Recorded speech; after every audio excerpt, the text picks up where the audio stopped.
Welcome. I'm back with another chapter, another reading from the teachings of Peter Hotel. You with the nasty pastor. Please, before I forget it, go like, share, subscribe, comment, follow. I'm on Pinterest. I'm on TikTok. I'm on Facebook, YouTube, Tumblr. Put it this way. If it's social media, I'm trying to put the information there for you. Got it?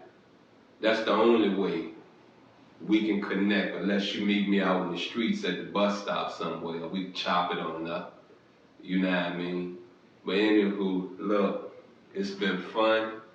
I ask you to continue to view. I ask you to continue to put a like on it. You know, I can't do this by myself. You know, I've asked you to comment. I'm waiting to see some of that. You know what I mean? I'm waiting to reply. I'm waiting to engage. And once again, you know what I mean? I can't do this by myself. We're not going to agree on everything, but we're going to agree. And that's the part that you build on. Right there. Right there. You got me? Things change every day. But if we can agree on one thing, then I know we can agree on a whole lot more things. Anywho, the title of this chapter we're getting into now is the ethics of argument. What do you think the ethics of argument should be?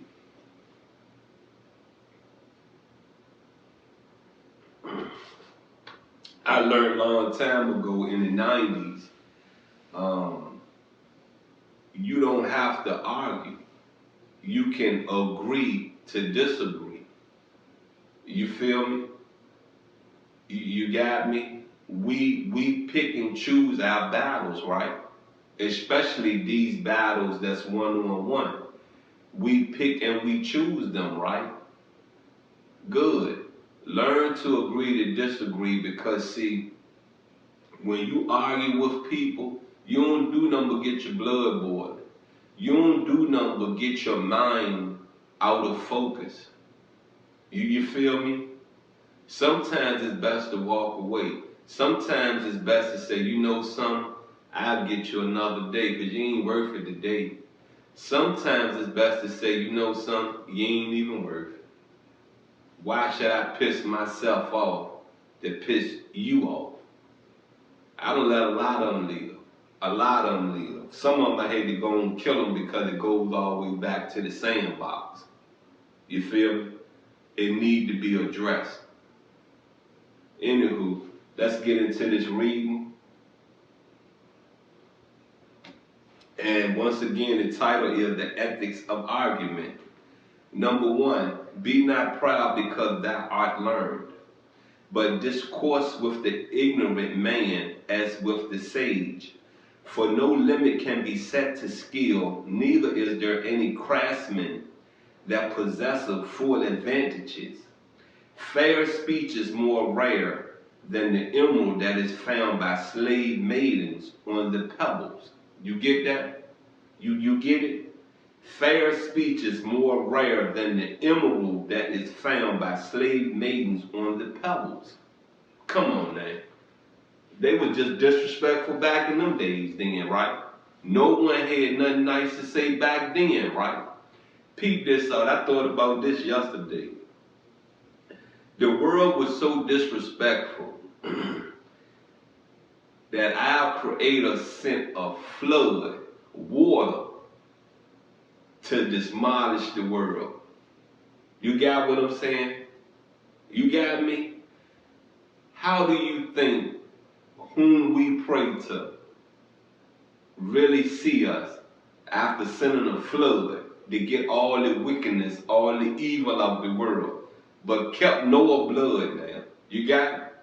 Kept Noah's bloodline. You understand? Noah before Jesus. You got me? Noah is before Jesus. Got it? Before Christ. Understand? You got me? Kept Noah's bloodline. You understand? But look at all this wickedness in the world. See, that's why I say to you is this right here, you know. Have some common sense when you reading this religion. Have some common sense when you reading a non-fiction biography. You got me? Have some common sense when you picking up a Jet magazine, a Essence magazine. Put some common sense in play. You got me? Because there's some BS in that. You understand? It's entertainment. So when you're dealing with entertainment, it's always some Hollywood glamour put somewhere. Because see, that piques the interest of anyone reading.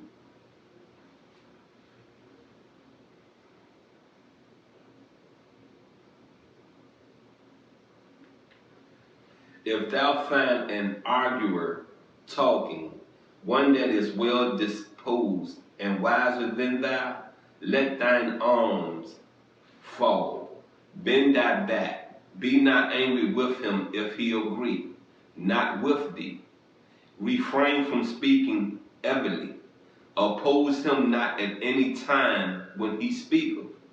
If he address thee as one ignorant of the matter, thine humblest shall bear away his contentions. You get it? You get this man some respect. When people prove to you they're wiser than you, they have more wisdom than you let them speak so you can learn. You feel me? You let them speak. You try to retain your questions. You got me? Let them speak. Give your ears the same amount of time you give your mouth, or give your ears more time than you give your mouth. If thou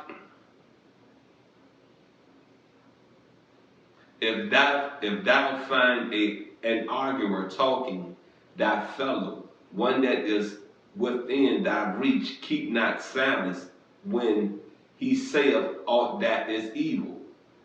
So shalt thou be wiser than he.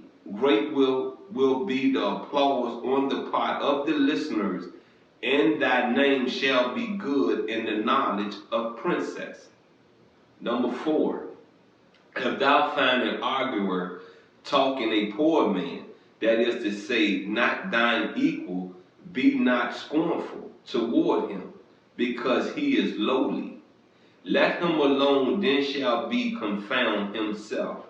Question him not to please thine heart, neither pour out thy wrath upon him that is before thee. It is shameful to confuse a mean mind.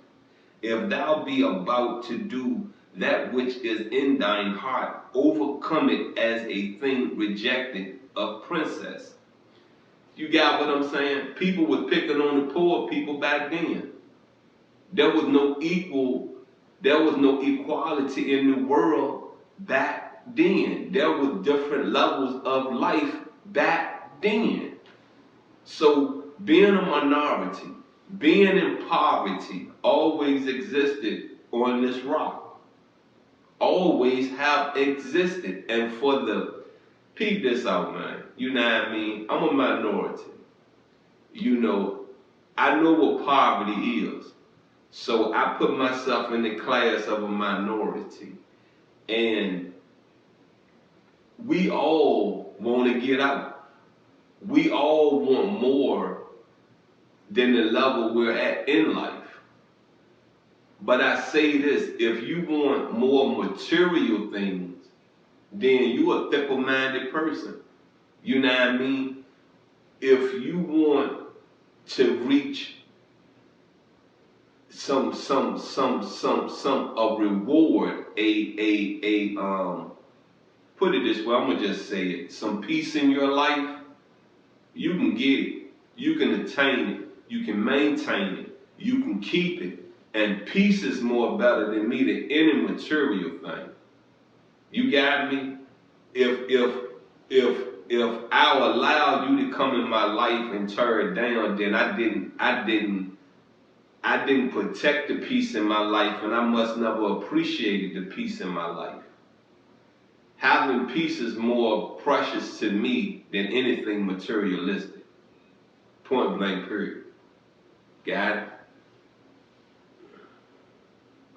Number 5, if thou be a leader as one directing the conduct of the multitude.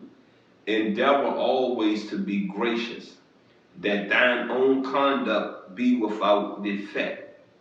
Great is truth, appointing a straight path. Never have it been overthrown since the reign of Osiris. One of the oversteppers the laws shall be punished.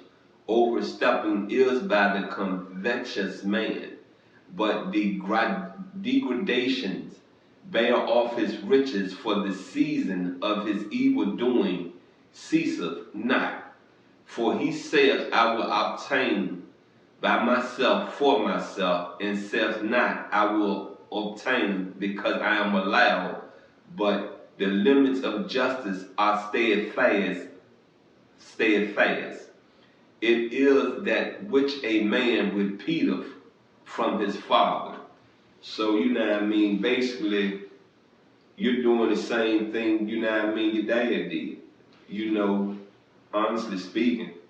And what I'm going to do, because this is like beginning to be everywhere. You know what I'm saying? The way I'm trying to break the chapters down, you know, it's kind of like it's everywhere, for real. So what I'm going to do is stop right here. You know what I mean? Because see, these are all numbered out. And what I'm going to do, yeah, they're all numbered. Let me put this here. They're all numbered out, and it goes all the way up to 60 for real, and then it hits you back with number 42, number 43, and then we going into the instruction of key Gemini, you know what I mean? So, like I said, what I'm gonna do, I'm gonna do 5 of them. Like the next chapter is manners for guests. That would be the title of the next chapter. So I would do 6 to 10, you know what I mean? 6, 7, 8, 9, 10. That'd be 5 on that. But anywho, I am the Nasty Pastor. Please like, share, subscribe, follow, comment. Look, I keep saying it. You know what I mean? Put some actions behind it. Look, I love you, and I'm out.